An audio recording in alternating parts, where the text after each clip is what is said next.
And right now at 6, a story you will see only right here on CBS News Miami. An Alligator Alcatraz detainee is talking about what he says are the conditions inside the detention facility in the Everglades. 30-year-old Enzo Aspite, originally from Venezuela, says he was about to be released from custody when ICE picked him up on July the 4th. And he says he was sent to Alligator Alcatraz the next day after his temporary protected status was revoked.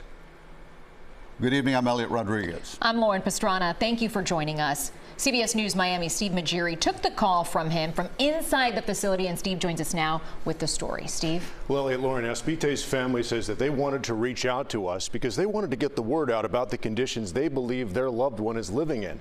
They tell us the only way they found out he was in Alligator Alcatraz was when they got a call from him from inside.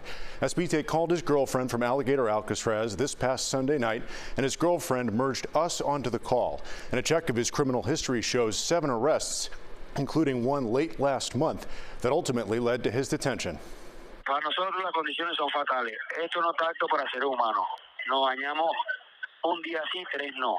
Las luces no nos las apaga ningún centro de recreación. La comida, a veces la comida, sí te dan comida, pero a veces juegan con la hora, te la dan a una hora sí, ahora una hora no.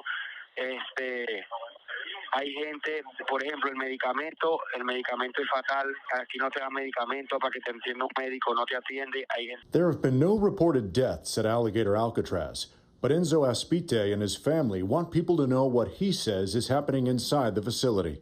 Uno queremos usar el baño y no podemos porque no ven todo. Estamos populi, de paso arriba del baño tenemos una cámara. That's why they first contacted us, then stuck with the call, despite warnings of monitoring and... But Aspite kept calling back. He says he is living under a hot tent that leaks when it rains. He says the sound of rain on the tarp is frightening.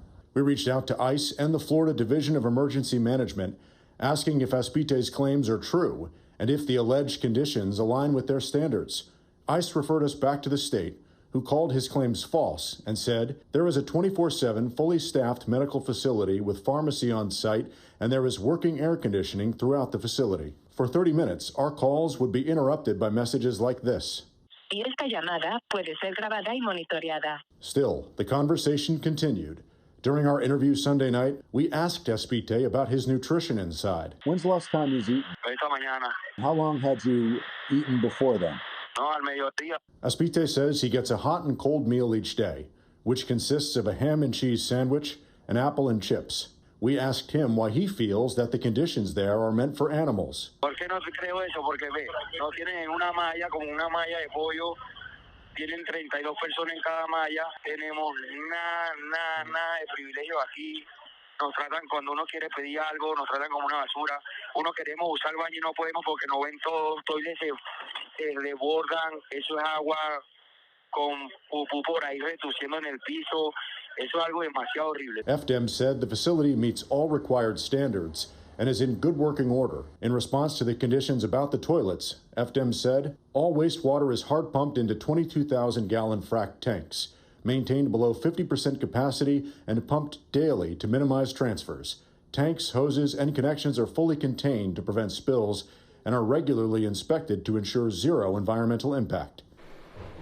And Aspite says he has refused to sign any documents handed to him. His girlfriend says he doesn't have a lawyer. Aspite's girlfriend just wants him out of Alligator Alcatraz. Aspite just hopes out means anywhere but Venezuela. Lauren, Elliot. Steve, first of all, great job getting this interview because we don't have access to what's going on in there. I wanted to ask you about their access to phones. Obviously, they do have access. Yes, they do have a phone that they can call to the outside world, using his words here, and it really shows just how willing and how desperate he was to get the word out because, as we heard on there was most likely someone recording that call on the other end. Okay. And they remind them of that time and time again throughout that call. Steve, great job. Thank you. Thanks.